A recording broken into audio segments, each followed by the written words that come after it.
Bonsoir tout le monde. Bienvenue à la FCPQ en direct.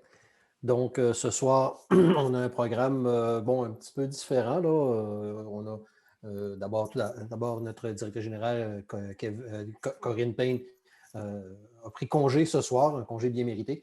Euh, donc, euh, on va tout de suite passer à la chronique C'est dans la lip avec notre ami Rénal et on vous reviendra immédiatement après avec les actualités de l'éducation et pour les activités qui concernent les parents. Donc, Rénal, je t'invite à prendre la parole pour la suite des choses et si j'imagine que tu vas pouvoir partager ton écran, n'est-ce pas? Oui, bonsoir tout le monde. Alors, effectivement, donc ce soir, c'est dans la lip ou pas. Ce qu'on va faire, c'est qu'on va tout simplement aller voir le texte de la loi parce que c'est accessible à tout le monde. Peut-être que vous ne le savez pas, mais c'est beaucoup plus facile que vous le pensez. Alors, on va ensemble faire un partage et vous êtes supposé voir Bing avec un beau château. C'est volontaire. Je voulais simplement vous dire qu'il n'y a pas seulement Google qui existe. Il y a de la concurrence et des fois, ça fait du bien de la concurrence. Alors, on embarque avec tout simplement, lorsqu'on arrive, on écrit loi sur l'instruction publique. Et puis, vous allez arriver à Légis Québec ici. Puis vous cliquez dessus et vous arrivez à quelque chose qui s'appelle Loi sur l'instruction publique. Première recommandation que je vous invite à faire, je vous invite à vérifier ceci. À jour au 5 novembre 2020. Alors aujourd'hui, nous sommes quelque part le 22 mars 2021. 2021.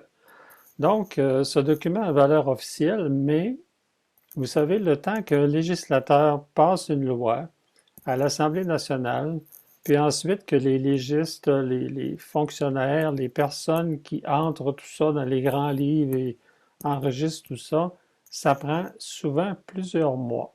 Il y a aussi que des articles de loi entrent en vigueur pas au moment même. Ils entrent en vigueur souvent comme par exemple, ici, on est au 5 novembre, donc peut-être que des articles vont entrer en vigueur seulement le 1er janvier ou le 31 décembre. Alors, il faut toujours faire attention lorsqu'on vérifie entre ce qui est annoncé et ce qui est la réalité. On voit aussi la table des matières. Alors, si je pèse sur table des matières, vous avez donc droit de l'élève, obligation de l'élève, le chapitre 1, le chapitre 2, l'enseignant, le chapitre 3, l'école, ainsi de suite. Vous allez constater avec moi qu'il n'y a pas de chapitre pour les parents.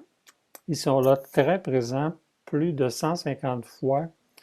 On retrouve le mot parent, mais il n'y a pas de chapitre pour les parents. Alors, on revient.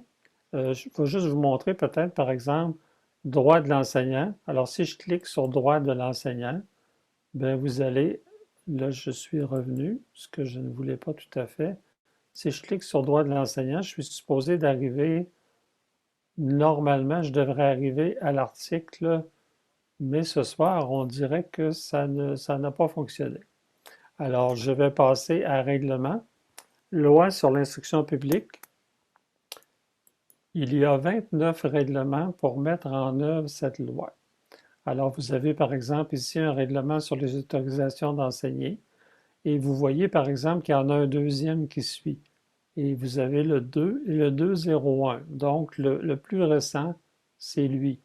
Alors, il faut toujours faire attention. Comme ici, vous avez par exemple des règlements sur le calcul du produit de la taxe. Ben, 2009-2010, ça fait déjà quelques années. Il a été passé, il est encore en vigueur, mais il n'existe plus. Alors, on revient donc au texte. Alors, vous avez les droits de l'élève. Puis si je continue, je ne veux pas aller trop vite pour ne pas vous désarçonner avec Zoom.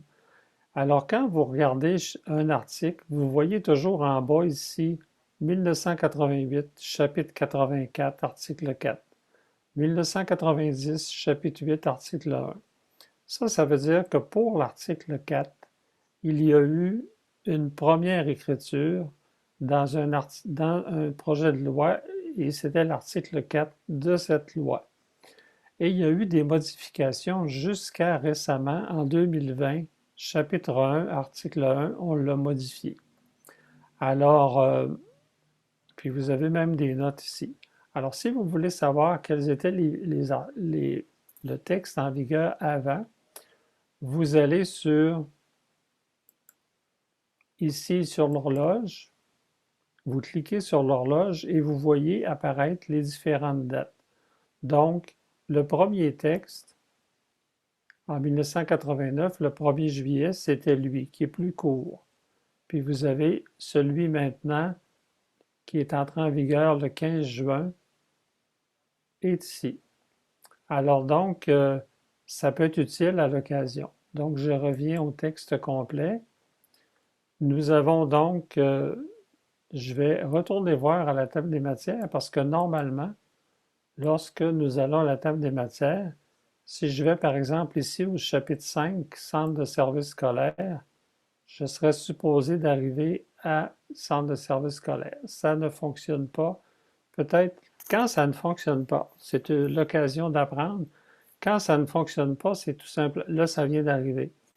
Il y a deux choses. C'est parce que nous, lorsqu'on est sur Zoom, ça ralentit nos ordinateurs, ou si ça ne fonctionne pas, c'est qu'il faut à l'occasion changer de furteur. Si je suis sur Safari, par exemple, passer sur Chrome ou sur Firefox. Alors ici, vous voyez, je suis arrivé sur le chapitre 5 avec un peu de retard, puis là, je vois toutes les mises à jour qui ont été faites. 2020, chapitre 1. Alors, vous voyez, c'est tout récent, les textes pour les centres de services scolaires. Alors, je reviens tranquillement, pas vite. Là, je vais donner un petit coup. Je reviens au début. Comme ça. Alors, ça, c'est pas. C'est comme rapide. Donc, si vous voulez aller voir d'autres lois, vous avez ici, vous pouvez faire une recherche. Puis vous pouvez trouver d'autres lois, par exemple la loi sur l'administration publique. Si, par exemple, vous voulez, avec votre furteur, vous êtes sûrement habitué dans la fonction recherche de votre furteur, si vous voulez savoir, par exemple, les frais chargés aux parents, services de garde, etc., alors vous pouvez faire une recherche, puis vous allez arriver directement dans le texte. Alors, je vais revenir à mon image et vous suggérer si vous avez des questions par rapport à cette petite présentation tout à fait rapide, mais c'est pour vous dire que le texte de la loi sur l'instruction publique, il faut faire attention. Alors, comme vous avez vu au départ avec la date, par contre, c'est pas difficile d'y avoir accès. Tout le monde, tout parent, tout élève, tout étudiant, tout citoyen, en fin de compte, a accès à toutes les lois et c'est gratuit. On se rappelle, il y a plusieurs années, jadis, il y a 20, 30 ans, il fallait aller acheter un texte de loi à la librairie, le payer, tout ça. Maintenant, c'est gratuit. Alors, j'aimerais ça voir ou savoir s'il y a des questions ou des commentaires de la part de personnes qui nous écoutent.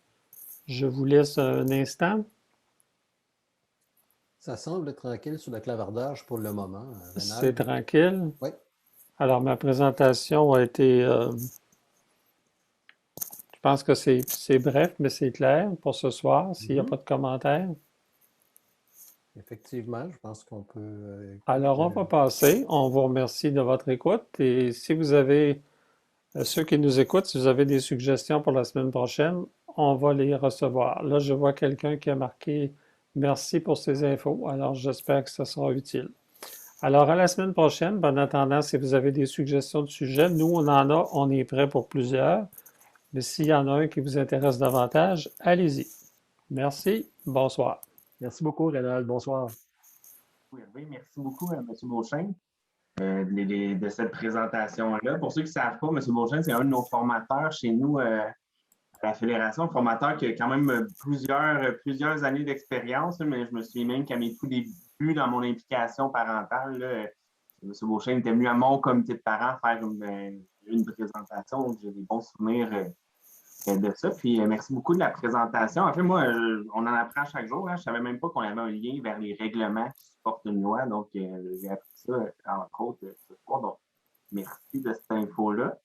Donc, si on continue dans notre présentation de ce soir, en fait, juste avant de commencer, je voudrais vous dire merci à tous les parents qui ont participé au forum en fin de semaine dernière. Donc, ça a été très utile pour garder notre coffre à commentaires, puis notre banque de commentaires, en fait, pour pouvoir mettre de l'avant notre avis, puis pouvoir bien porter la voix des parents dans le cadre du projet là, 294, en fait, le projet qui s'adresse, qui principalement a pour but d'améliorer le processus de validation des cotes, le processus d'assurance qualité et tout ce qui englobe les services aux élèves à besoins particuliers. Donc, merci beaucoup d'avoir participé, à ceux qui ont participé en fin de semaine.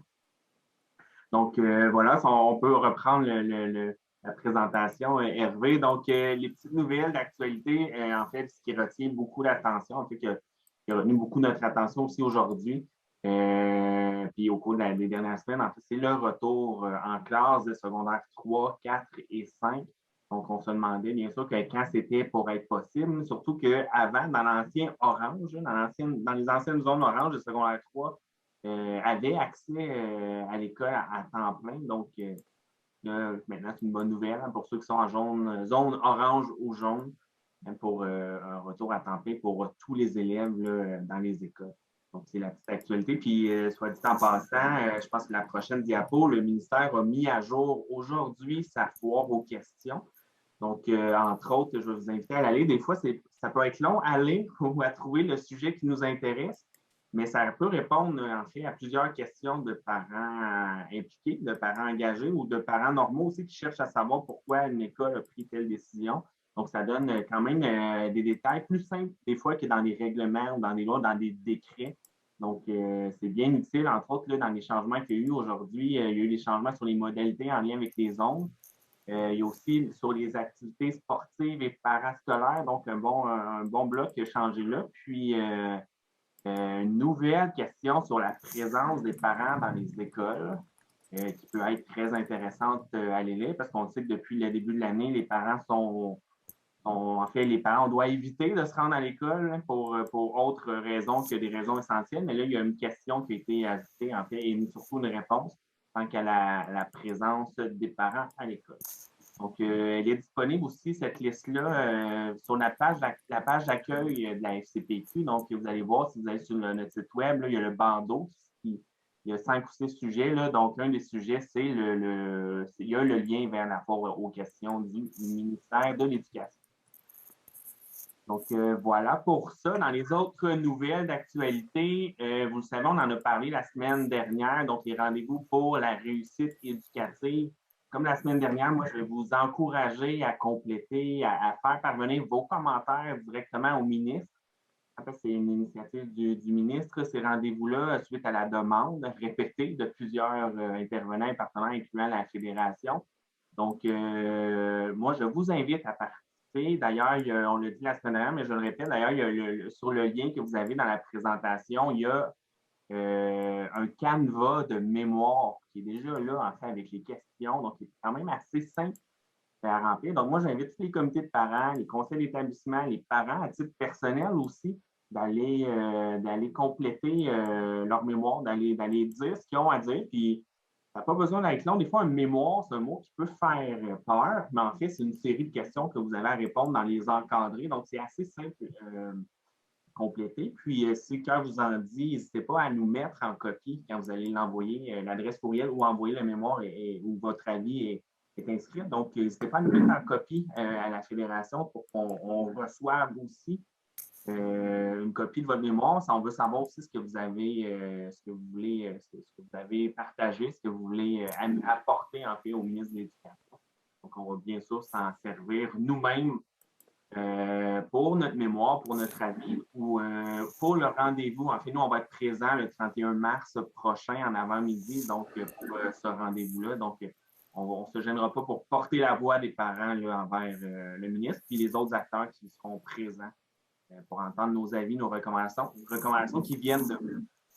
Donc voilà pour ça. La semaine dernière, on vous a parlé aussi de l'axe 2 là, sur l'organisation scolaire et les encadrements pédagogiques. Donc, il y a 3 axes dans cette consultation-là qui est faite. Donc, aujourd'hui, c'est l'axe 1, la réussite éducative et le rattrapage, qui est un axe aussi important ou plus important, mon avis personnel, ou sinon autant aussi important que les autres axes, que l'axe 2, entre autres. Donc, on en a vu passer des mesures dernièrement, quelques-unes, en fait, entre autres le tutorat qui se met en place, semble-t-il, dans quelques écoles au Québec à vitesse variable, on le sait. On est bien au fait de ça. Mais en fait, entre autres, il y a le tutorat. Donc, si je peux continuer, donc, il y a 3 questions essentiellement qu'il faut répondre dans la consultation. Donc, quelles pistes d'action devraient être maintenues ou bonifiées? Donc là, j'en ai déjà parlé, il y a le tutorat. Est-ce que les communications aux parents, ça s'est fait différemment là, pendant la COVID? Ça a évolué aussi tout au long de la COVID, la manière de faire les communications avec les parents. Donc, est-ce qu'il y a des choses qu'on peut améliorer, en fait, qu'on aimerait retenir, qu'on aimerait garder de ce bout-là, donc, ou qu'on aimerait bonifier? Quelle nouvelle action pourrait être déployée? C'est à vous de nous le dire. En fait, puis vous pouvez même, je ne l'ai pas dit, mais vous pouvez même nous les partager dans le clavardage ou sur le clavardage de Facebook. Donc, à tout moment, là, pendant que je parle, aussi même si vous voulez prendre la parole, donc je pense que si c'est possible, là, on pourrait même vous donner la parole à ce moment-ci. Quelle nouvelle action pourrait être déployée? Donc, soyez créatifs, en fait, pour penser à la réussite à nos jeunes. Donc, on peut parler de camp pédagogique, on peut peut-être parler de plan d'intervention renouvelé, refait, pour tous les élèves, par exemple. Ça pourrait peut-être être des idées qui pourraient faire leur chemin. Puis, est-ce qu'il y a des acquis qu'on pourrait conserver après la crise? Donc, ça ressemble quand même à la première, mais ça peut être une occasion de bonifier les éléments que vous allez avoir répondu à la première question. Donc voilà. Donc, n'hésitez pas si vous voulez prendre la parole ou écrivez-nous vos commentaires dans les sections de clavardage. Je vous ai parlé de nous copier dans vos mémoires, dans votre avis. Je vous ai parlé de l'acte 2, mais il y a un autre moyen, en fait, qu'on a pris, qu'on a lancé ça aujourd'hui pour pouvoir prendre vos commentaires. Vous le savez, depuis le début de l'entrée scolaire, là, on a fait 4 sondages. Donc, aujourd'hui, on a lancé notre 5e sondage. C'est un peu dans la même série. Pour nos habitudes, vous allez retrouver des questions qui reviennent parce on aime ça garder un suivi, entre autres sur la motivation des jeunes. Donc, on la voit, elle est en chute libre.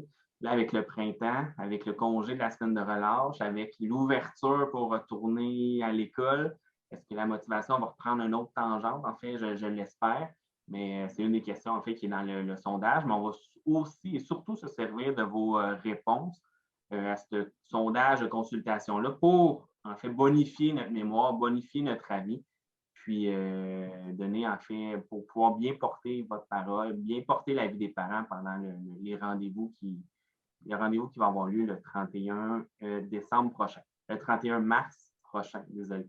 Donc, vous avez jusqu'au 9 mars 2021 pour 29 mars prochain pour le remplir. Donc, on sait que c'est rapide, mais on a besoin de ces infos-là, puis il faut aussi les traiter, ces informations-là, pour pouvoir bien les mettre en place pour pouvoir bien les présenter là, le 31 mars prochain. Donc voilà, pour moi, je pense que ça faisait le tour pour les petits sujets d'actualité. Je regarde les camarades. Il n'y a pas l'air d'avoir de questions. Il y a une question de Marie-Ève. Je pense que tu as piqué sa curiosité quand tu as parlé de présence des parents à l'école. Puis elle demande si tu pourrais élaborer un peu là-dessus. Je ne sais pas si tu as plus d'informations à donner. Il y a honnêtement, je vais être tout à fait transparent avec vous. J'ai vu le titre à la question en me préparant pour la séance ce soir. Je n'ai pas pris le temps de tout lire en détail, mais rapidement, je l'ai lu en diagonale. Peut-être que le temps que tu pourrais aller chercher l'information quand tu vas embarquer, Hervé, puis on pourrait peut-être la copier-coller directement dans le clavardage ou je pourrais vous la lire là, puis faire un résumé à la suite de ta présentation. Hervé, mais grosso modo, ça parle sur la présence des parents, surtout dans les changements de zone, dans les zones orange et jaune, ça semblait être plus possible. Je vais aller voir ça plus en détail. Là, je vous ai juste teaser, mais je comprends que vous voulez avoir la réponse, donc je vais laisser la parole à Catherine et je vous reviens suite à la présentation des. Excellent. On a déjà Catherine Catherine Rochette qui nous a partagé quelque chose dans le clavardage là, sur les idées, quand on a demandé de partager des idées. Fait que ça, on en prend bien note.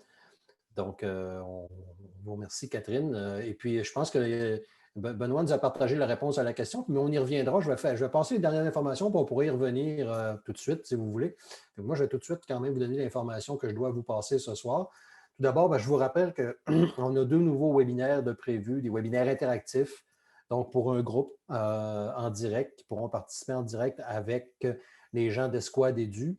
Donc, webinaire sur le numérique en éducation. Donc, 2 soirées animées par Marius Bourgeois et Stéphane Hunter de Escouade Édu. Et il y aura également des invités spéciaux du milieu scolaire, des spécialistes du numérique. Et ça sera essentiellement un format questions-réponses, c'est-à-dire qu'on vous répondra à vos questions en lien avec vraiment, on va être plus technique là, dans ces webinaires-là. On va vraiment parler de connectivité, de plateforme, ces choses-là. Donc, ces gens-là seront là pour vous donner de l'information et surtout répondre à vos questions là-dessus. Vous avez des questions sur Google Meet ou Google Classroom, des trucs du genre, ou sur Teams, bien, ces gens-là seront là pour vous donner, pour répondre à vos questions à ces sujets-là. Donc, les 31 mars et 13 avril, donc 2 soirées, deux programmes légèrement différents. Ce n'est pas une reprise de la même soirée 2 fois. Donc, si ça vous intéresse de faire partie du groupe qui seront en direct avec Marius et Stéphane, bien, envoyez-nous un courriel à service conseil à commercial fcpq.qc.ca ou à formation au pluriel à fcpq.qc.ca. Puis on prendra en note vos coordonnées. Et moi, je les transmettrai à ce moment-là à Marius et Stéphane pour qu'ils vous envoient l'invitation. Côté des outils, donc, on vous le rappelle, la nouvelle édition de la revue Action Parents qui est disponible depuis déjà quelques jours. Je pense que ça a été lancé la semaine dernière. Donc, vivre la démocratie dans nos milieux.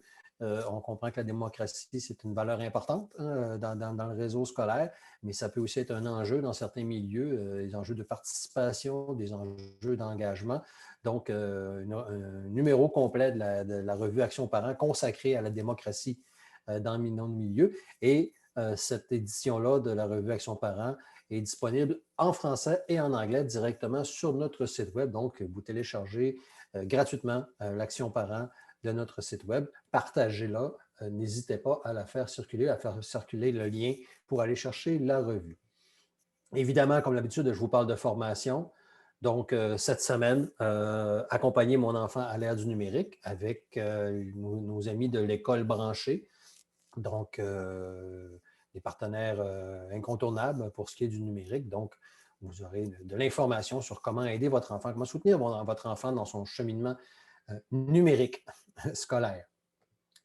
Au mois d'avril, bien, le 7 avril, budget des écoles. Donc, c'est une formation qu'on donne à chaque année, évidemment, à peu près à cette période-ci. Donc, mieux comprendre pour prendre les meilleures décisions.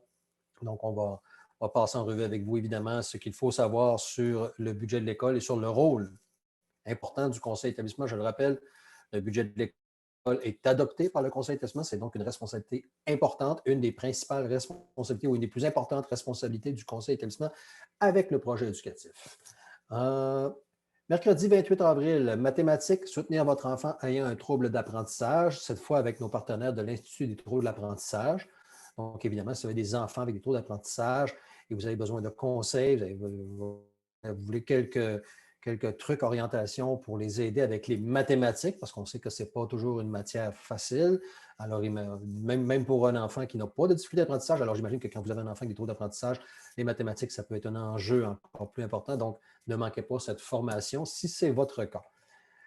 Mercredi 5 mai, on va terminer donc notre saison de formation pour cette année avec l'Assemblée annuelle, susciter la mobilisation et l'engagement parental en éducation. Donc, on vous aiguillera sur des trucs, sur des façons de faire pour susciter la mobilisation des parents de votre milieu, notamment, mais pas exclusivement pour siéger sur les conseils d'établissement, mais bien pour s'engager dans l'éducation. Et j'en ai parlé aussi la semaine dernière, je vais vous confirmer bientôt la date, mais une formation spéciale qu'on aura aussi sur la gestion du stress On vous donnera l'information dès que ça sera confirmé avec les personnes responsables. Je vous reviens avec ça rapidement.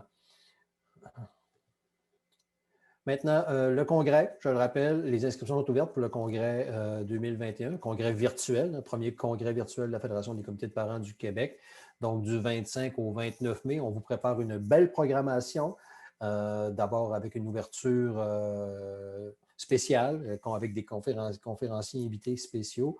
Ensuite, avec des ateliers, tous plus intéressants les uns que les autres, répartis sur 2 soirées et une journée complète. Et enfin, on aura pour le vendredi soir, on vous prépare quelque chose de très, très spécial pour le vendredi soir, mais je ne vous en dis pas plus. Donc, avant d'y aller avec le mot de la fin, peut-être, Kevin, si tu veux revenir là, sur la question de la présence des parents, notamment avec l'information que Benoît nous a acheminée, je vais te laisser la parole, puis on finira avec le mot de la fin après. Oui, c'était pour vous garder jusqu'à la fin, justement, que je suis posé ça. Non, c'est pas vrai. Mais en fait, je suis allé relayer la question plus précisément. Puis la question est, qu'en est-il de la présence des parents dans l'école, plus particulièrement ce qui a trait à la participation dans le cadre du programme Passe-Partout ou des parents dans la maternelle 4 ans. Donc, ça s'adresse plus particulièrement à eux, mais ça n'a pas l'air d'être exclu. Donc, qu'en est-il de la présence? Ça parle juste plus particulièrement. Donc, ce que c'est indiqué comme réponse, donc c'est la question 16 pour ceux qui veulent s'y référer. Donc, en zone orange et jaune, la présence des parents des visiteurs en classe devrait se faire de façon telle que les mesures de distanciation puissent être respectées entre les adultes et entre les adultes et les enfants. Donc, la mesure de distanciation physique de 2 mètres, ne fermant pas une même famille, bien sûr. Puis on parle de dimension des classes, des locales, donc les locales doivent être assez grands pour pouvoir respecter le 2 mètres. Et on dit de limiter le nombre maximum de parents présents en classe à 2. Donc, 2 parents devraient être présents en classe. On peut penser que c'est les parents de la même famille, la même bulle. Peut-être qu'on pourrait penser à ça. Et puis, la distanciation physique, oui, est encore là. Puis, d'assurer une bonne ventilation dans les locaux.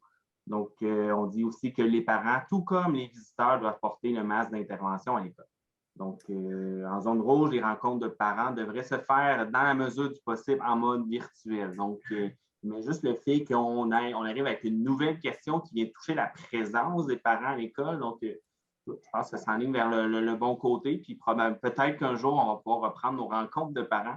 Puis que les parents vont être encore une fois bienvenus dans les écoles parce qu'on sait, hein, la présence des parents dans les écoles, ça peut faire bien des changements pour la réussite de nos jeunes, même de nos propres enfants, je peux dire ça comme ça, hein, quand nos enfants, je le dis souvent, hein, quand nos enfants nous voient à l'école, ils sont contents, ils sont fiers que leur papa, leur maman, une personne significative pour eux soit présent à l'école, puis qu'ils les voient, puis qu'ils peuvent même leur dire qu'ils sont fiers vis-à-vis de leur ami.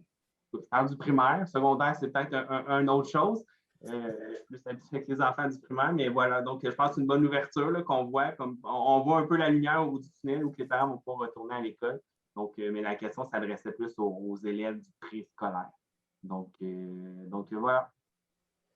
Pour moi, sinon, un mot de la fin, merci encore une fois d'avoir participé ce soir. Puis en rappel, comme on fait toujours, si vous avez des questions, vous avez des commentaires, vous avez besoin d'aide, pour n'importe quel sujet qui touche votre participation parentale, qui touche le milieu scolaire, n'hésitez pas à nous contacter. Vous voyez nos numéros à l'écran, vous voyez notre l'adresse courriel de nos services conseils.